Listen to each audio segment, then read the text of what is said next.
मैंने ना इंग्लैंड और इंडिया के ये जो अभी तक 6 मैचेस हो चुके हैं ना, 5 T20, आज पहला ये ओडीआई, मिलाकर 6 के 6 मैचेस सारे देखे हैं।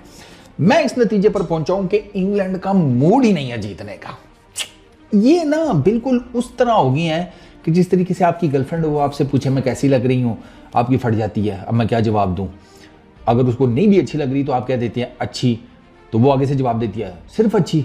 आप कह देते हैं बहुत अच्छी, तो वो आगे से नाराज हो जाती है कि नहीं तो पहले अच्छी क्यों कहा था। इनका एग्जैक्ट वो हिसाब है। ये अच्छा खासा खेलते खेलते एकदम से रूठ जाते हैं इंग्लैंड वाले, एकदम से रूठ के ऐसे अजीबोगरीब तरीके से आउट होंगे कि आपको पता चल जाता है कि यार ओके, मेरा इनका रिलेशनशिप शायद टॉक्सिक हो गया, अब निकलना चाहिए। एक टीम है जो अपने पहले 9 ओवर्स में 75 रन खड़काती है, कोई विकेट नहीं गिरी हुई, 8+ के रन रेट से जा रही है, धड़ाल धुड़ुल मार धाड़ कर रही है और at the end of the day आपको पता चलता है 250 भी नहीं कर सकी। एग्जैक्टली सेम ना इनका प्रॉब्लम ये चल रहा है। इनके बैट्समैन अच्छे खासे खेलते खेलते एकदम रूठ जाते हैं।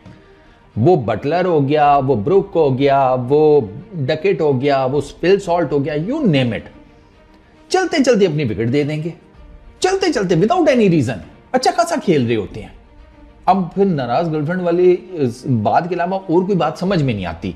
पहला ओडीआई भी ये हार गए हैं, इन्होंने गिफ्ट किया पहला ओडीआई भी इंडिया को, इन्होंने T20 सीरीज भी टीम इंडिया को गिफ्ट किया। ये कहीं पर मतलब ये पहले बैटिंग कर रहे हैं, 160-70 नहीं कर पा रहे बैटिंग विकेटों के ऊपर, ये इससे ऊपर जंप ही नहीं लगा पा रहे बैटिंग विकेटों के ऊपर। ये चेस करने पर जाते हैं तो सो नहीं कर पाते T20 इंटरनेशनल्स की सीरीज में। ये ओडीआई में आते हैं, बेहतरीन स्टार्ट लेते हैं। खुदा का खौफ करो, इंडिया के अगेंस्ट आपको 9 ओवरों में 75 रन मिल गए, आपको 300+ जाना चाहिए था। अगर आप 300+ गए होते तो 4 विकेटों से आप हारे नहीं, शायद आप ये मैच जीत भी सकते थे, पोजीशन में आ सकते थे। थोड़ी विकेट सेकंड टाइम पे स्लगिश हो गई थी, आदिल रशीद का बॉल बड़ा जबरदस्त ब्रेक कर रहा था, लिविंगस्टोन फंसा सकता था, लेकिन नहीं। अब आप सोचें कि अगर आपने इसी विकेट के ऊपर सेकंड बैटिंग की होती तो जडेजा, पटेल, कुलदीप ये तो आपको खा जाते और कच्चा खा जाते, उसके बाद डकार भी ना लेते कि मजा नहीं आया, 3 में बट गया सारा, भूख तो बाकी है। तो ये यहां पर मार खा रही हैं ये। इन्होंने किया सर, इंग्लैंड ने पहले बैटिंग करते हुए 248 रन, अच्छी विकेट, बेहतरीन विकेट के ऊपर। मैं इस वजह से कह रहा हूं कि अच्छी विकेट, बेहतरीन विकेट, कि इसी विकेट के ऊपर सेकंड इनिंग्स में आपका श्रेयस अय्यर आकर एक जबरदस्त इनिंग्स खेलता है, शुभमन गिल बड़ी जबरदस्त इनिंग्स खेलता है, अक्षर पटेल 50 मार गया इंडिया में अपनी पहली, भाई इसी विकेट के ऊपर, और वो भी सेकंड इनिंग्स में। आपसे पहली इनिंग में नहीं कुछ हो पा रहा था।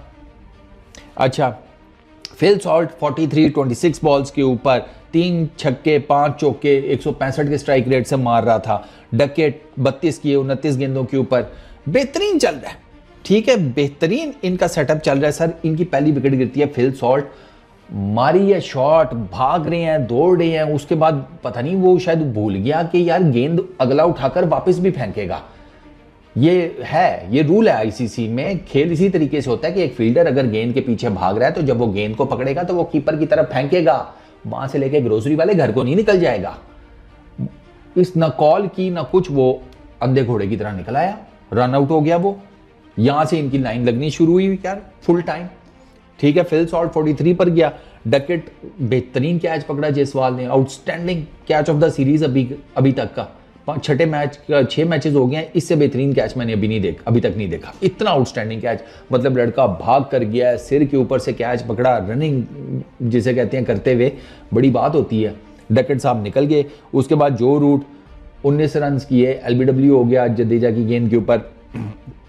जो रूट को तो समझ ही नहीं आई ना, उससे आई रियली डोंट नो कि वो शायद मेरा ख्याल है कुछ ज़्यादा ही बैक फुट पे चला गया। वो अंपायर कॉल भी हो गई थी खैर फॉर दैट मैटर, बट चूंकि ऑन फील्ड अंपायर ने आउट दे दिया था और वो जिस तरह उसका लगा था वो सिर्फ थोड़ा सा हाइट के ही आपको एक हल्का सा डाउट पड़ रहा था, बाकी तो वो विकेटों के सामने था हर चीज़।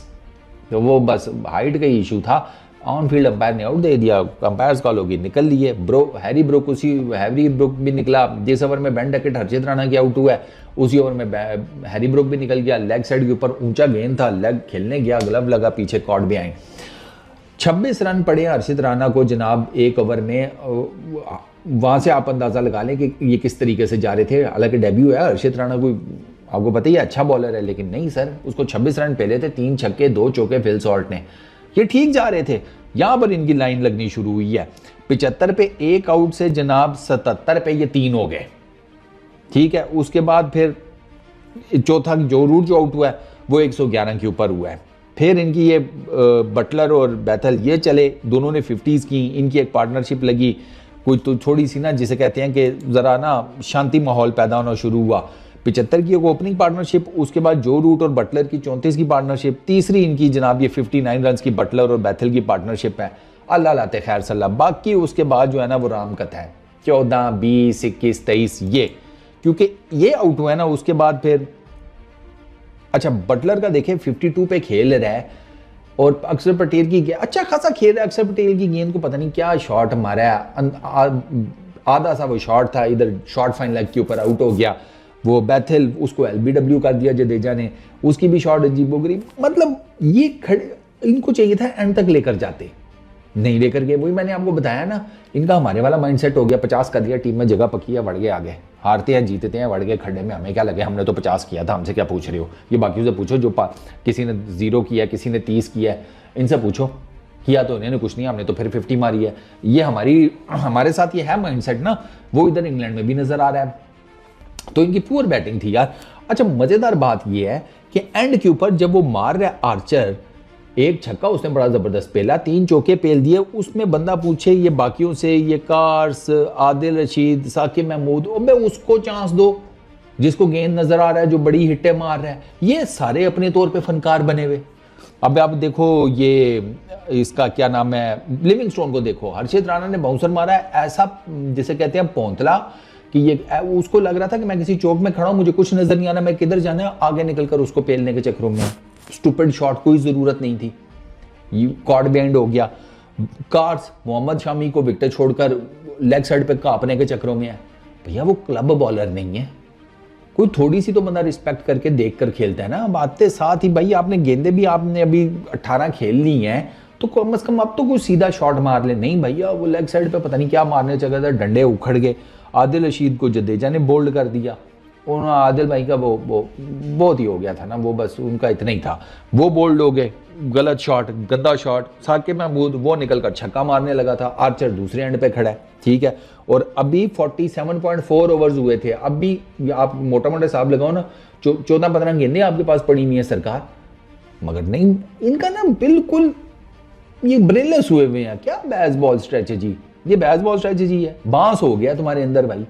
तो इंग्लैंड का ना क्लियर क्लैरिटी नहीं मुझे समझ में आ रही कि ये क्या क्या प्लान करके किस फ्रेम ऑफ माइंड के साथ ये खेल रहे हैं कि आप पूरे 50 ओवर्स नहीं खेल सके एक बैटिंग विकेट के ऊपर भाई, एक ऐसी बैटिंग विकेट के ऊपर कि अगर आपको पता भी है उस विकेट की एक हिस्ट्री है कि भाई अगर आप पहले स्कोर जरा खड़का लेना तो आप सेकंड इनिंग्स में डिसेंट स्पिनर्स के साथ पकड़ सकते हैं अपनी ऑपोजिशन को। उस विकेट की हिस्ट्री है, पता नहीं पड़ी भी नहीं है क्या किया है, 250 भी नहीं कर सके। हालांकि इस विकेट के ऊपर इनको बड़े आराम से, ये जिस किस्म का इनको स्टार्ट मिला था, ये थोड़ी सी बेहतर एफर्ट करते तो ये बेहतरीन किस्म की बारी खेलकर यहाँ 300 प्लस करके तो टीम इंडिया को फंसाने की पोजीशन में हो सकते थे।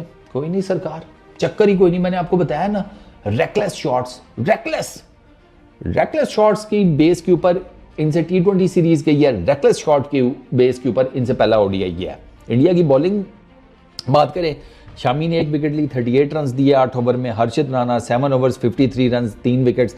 अब आप देखो कि 26 रन इसको हर्षित राणा को ना, यानी कि ऑलमोस्ट इसके आधे रन इसे 1 ओवर में पड़े हैं, फिर बाकी 6 में इसने बाकी आधे रन खाए हैं।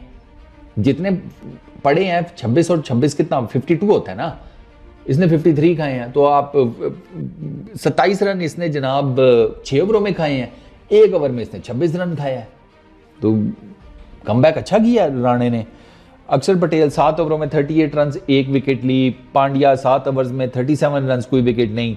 कुलदीप यादव ने 9.4 ओवर्स में 53 रन 1 विकेट ली। Jadeja pick of the bowlers 9 over किए, 1 मैडन 26 रन 3 विकेटें वो ले गया। ठीक, वो है ही आपको पता है जड्डू, एक तो वो कराता तेज है, ठीक है, फिर ऊपर से वो समझ भी नहीं, वो उसका वो वाला हिसाब है, पैन साथ लैंड दियो तो वो सांस भी नहीं लेने देता। खैर इंडिया ने करने थे जनाब 249, इंडिया को आकर पकड़ा है आर्चर ने। आर्चर का जो ओपनिंग स्पेल था ना, ओफ, अखीर जिसको कहते हैं, वो 148, 147 इतने क्लिक्स कर रहा था। आउटस्टैंडिंग लाइन और लेंथ, ना उसने जायसवाल को साह लेने दिया, ना उसने रोहित शर्मा को सांस लेने दी है। इतनी उसने बेहतरीन बॉलिंग की अपने ओपनिंग स्पेल में। जायसवाल 15 किए, कॉर्ड बिहाइंड, वो मारा उसको एक जिसे कहते हैं गेंद अंदर की तरफ लाके पड़ के वो बाहर निकाला, ठीक है। वो जायसवाल पहले ही 2-3 दफ़ा बीट हो चुका था आर्चर की गेंद के ऊपर, इस मरतबा उसका आउटसाइड एज लगा। 15 रन के ऊपर वो लड़का अपने डेब्यू में कुछ नहीं कर सका। ये जायसवाल का डेब्यू था ना, आपको पता ही है। रोहित शर्मा, रोहित भैया की तो आज आप शॉट देख लो, पता चल जाता है। ओ भाई साहब, इस बंदे की किस्मत भी नाराज है, इस बंदे का बल्ला भी ठीक नहीं आ रहा यार। वे down the leg side, way down the leg side को रोहित शर्मा ने, मतलब मुझे रोहित का शॉट नहीं समझ में आया कि अब लेग साइड पे तो आपका बल्ला यूं जाना चाहिए, रोहित का यूं गया है। आप रोहित के शॉट देखो, वो ऐसे लग रहा है कि जैसे उसने कैचिंग प्रैक्टिस कराई है जानबूझकर। वो शॉट था ही नहीं खेलने वाला। बहुत आउट ऑफ फॉर्म है यार। ओ भाई, रोहित भैया बहुत आउट ऑफ फॉर्म है। उनकी फॉर्म जो है ना, वो है स्टोर, वो किसी दूसरे ही सैयारे पर निकल गई है, मुझे तो ये लग रहा है। आ ही नहीं रही वापस भाई। आज की शॉट देख लो, आपको समझ ही नहीं आएगी कि यार इस शॉट को कैसे एक्सप्लेन करे बंदा। अच्छा, फिर सर आते हैं जनाब शुभमन गिल साहब और श्रेयस अय्यर बैटिंग के ऊपर। इंडिया के 19 पे 2 आउट हो गए हैं, ठीक है। 249 चेज करना है। अगली विकेट गिरती है 113 के ऊपर। 94 रन की पार्टनरशिप लगती है अय्यर और गिल की 64 रन की, जिसमें डोमिनेट करता है श्रेयस अय्यर। श्रेयस अय्यर ने आते साथ 2 छक्के कापे इसको, जोफ्रा आर्चर को। टीम इंग्लैंड वहीं पर बैकफुट पे चली गई। सबकी लाइन लेंथ ही चेंज हो गई। वो जोफ्रा आर्चर जो गेंदे सुंगा रहा था, वो बॉडी और शॉर्ट पिच करना शुरू हो गया, और फिर वो करते ही रहा है वो कॉन्स्टेंटली, और वहीं पर उसको उन्होंने पकड़ा है। 2 छक्के पड़े हैं, एक लेग साइड के ऊपर पुल किया है श्रेयस अय्यर ने, दूसरा अपर कट खेला है थर्ड मैन के ऊपर से, डीप थर्ड मैन के ऊपर से। 2 छक्के वहां से, और श्रेयस अय्यर ने ठीक ठाक किस्म की फैंटी लगाई है सर। 59 किया 36 बॉल्स के ऊपर, 9 चौके 2 छक्के, 163 का स्ट्राइक रेट। उसने बहुत, जिसे कहते हैं ना, आउटस्टैंडिंग किस्म की इनिंग खेली और बड़ा ठीक ठाक जा रहा था। और बिल्कुल ही मुंह के आगे गेंद पड़ा और स्वीप खेलने चला गया, पैड पे लगी और प्लम LBW हो गया। वरना श्रेयस अय्यर तो उनको ठीक ठाक धो रहा था, ये पार्टनरशिप में ठीक ठाक धो रहा था। गिल तो दूसरे एंड पे सुख ले रहा था। उन्होंने कहा ये मार है, मुझे क्या जरूरत है। वो अपने लगा रहा चुपचपीता। इस पार्टनरशिप में ना 59 रन 36 बॉल्स के ऊपर श्रेयस अय्यर के हैं, 28 रन 28 बॉल्स के ऊपर इसकी हैं अपना शुभमन गिल के। एक ये पार्टनरशिप और एक इससे अगली अक्षर पटेल को ऊपर भेज दिया। श्रेयस अय्यर LBW है, उन्होंने अक्षर पटेल को ऊपर भेज दिया, जाके बैटिंग कर। अगला 50 मार गया इंडिया में अपनी पहली, और 108 रन की पार्टनरशिप लगा दी शुभमन गिल के साथ। इंग्लैंड को बाहर कर दिया इन 2 पार्टनरशिप्स ने, बात खत्म हो गई ना। इस तरह बैटिंग करते हैं। इसके नीचे हार्दिक पांड्या ने बैटिंग करनी थी, KL राहुल था, उससे ऊपर भेजा है, ऊपर भेजा, जा कर ऊपर। ये अगर टेक्निकल मेरा ख्याल है कि गेम फंसी होती तो शायद KL राहुल, जडेजा, हार्दिक पांड्या, इन 3 के बाद आता अक्षर पटेल। इनको 3 से ऊपर भेजा। अगले ने भाई साहब 52 किए 47 बॉल्स के ऊपर, 6 चौके 1 छक्का, आउटस्टैंडिंग इनिंग्स। वो राशिद का बॉल ही बहुत उसको आउटस्टैंडिंग पड़ गया, way outside the off stump Rashid ने ब्रेक किया, और वो इतना ब्रेक हुआ। ये सेकंड इनिंग्स के सेकंड हाफ में ना इतना गेंद ब्रेक हो रहा था कि इंग्लैंड के पास कुछ 40-50 स्कोर और होते ना, या शायद 30-40 भी और होते, उन्होंने फंसा लेनी थी गेम। ये मैं आपको बताऊं, लेकिन उनके पास स्कोर ही कुछ नहीं था। आप इंडिया के अगेंस्ट पे 248 जिसे कहते हैं डिफेंड करना इतना आसान तो नहीं होता ना। फिर ऊपर से आपको 3-4 विकेटें जल्दी गिरानी पड़ती हैं। आप 3-4 नहीं गिरा सके, आप सिर्फ 2 गिरा सके। और ये 100 रन की पार्टनरशिप, उसे ऊपर 200 रन की ना ऑलमोस्ट आप मोटा मोटा कर लें, उन्होंने आपको बाहर कर दिया। इसका शुभमन गिल 87 किए 96 बॉल्स के ऊपर, 14 चौके, कोई छक्का नहीं मारा। एंड पर इसने ज़रा हिट आउट करने की कोशिश की, ट्राई की कि सेंचुरी हो जाए, लेकिन नहीं, अल्टीमेटली कैच आउट हो गया। महमूद की गेंद के ऊपर बटलर ने ये इसे कहते हैं लॉन्ग ऑन के ऊपर कैच कर लिया, लेकिन वो अपना काम कर गया था। फिर नीचे बाकी पटेल आउट हुआ है, KL राहुल जल्दी आउट हो गए, कॉटन बोल्ड, राशिद, आदिल रशीद, वो भी जिसे कहते हैं उसने सीधा खेलने की कोशिश की, लेकिन प्रॉपर वो जिसे कहते हैं लाइन तो कवर कर गया, लेंथ सही नहीं, वो नीचे खेलना चाह रहा था डाउन द ग्राउंड, लेकिन वो फिर बल्ले को थोड़ा सा ऊपर लगे सीधा आदिल भाई के हाथ में कैच, वो कहाँ छोड़ते हैं। ये टोटल सूरत हाल है। बाद में हार्दिक पांड्या और उसने आकर मैच फिनिश कर दिया 251 फॉर 6 38.4 ओवर्स में। टीम इंडिया 4 विकेटों से मैच जीत गई। और अगर बात करें इनकी बॉलिंग की, अब देखो Jofra Archer 7 overs 1 maiden 39 run, ये इसको आप समझोगे ये जो 39 रन पड़े हैं ना, ये इसके मेरा ख्याल है कोई तीसरे चौथे ओवर के बाद ही कहीं पड़े हैं। शुरू में तो उसने सही गेंदें सुंगाई हैं। साकिब महमूद 2 फॉर 47 6.4 ओवर्स में। Carse 5 for 52। Adil Rashid 10 over 1 maiden 49 run 2 wicket. 1 wicket Bethell ने ली श्रेया सैर की, अल्लाह खैर सल्ला। बस ये इनका टोटल बॉलिंग की सूरत हाल थी। इंग्लैंड की टीम जो है ना वो मज़ा नहीं करा रही, वो जिसे कहते हैं ना उनके अंदर वो फाइटिंग स्पिरिट नहीं नज़र आ रहा जो आना चाहिए। और वो ये और उसकी मेन रीज़न ये है कि इनके बैटर्स जो है ना अच्छा खासा करते करते भाग देते हैं। तो अब पहली ओडीआई सीरीज़ का पहला मैच भी इनके पास से गया, तो अब देखते हैं कि अगले 2 में क्या करेंगे। इनका चांस मुश्किल है दोस्त, मुझे नहीं लग रहा कि ये सीरीज़ में कुछ कर पाएंगे। बस इस वीडियो में इतना ही। अपना बहुत ख्याल रखना, नेक्स्ट वीडियो में मुलाकात होगी। Peace out.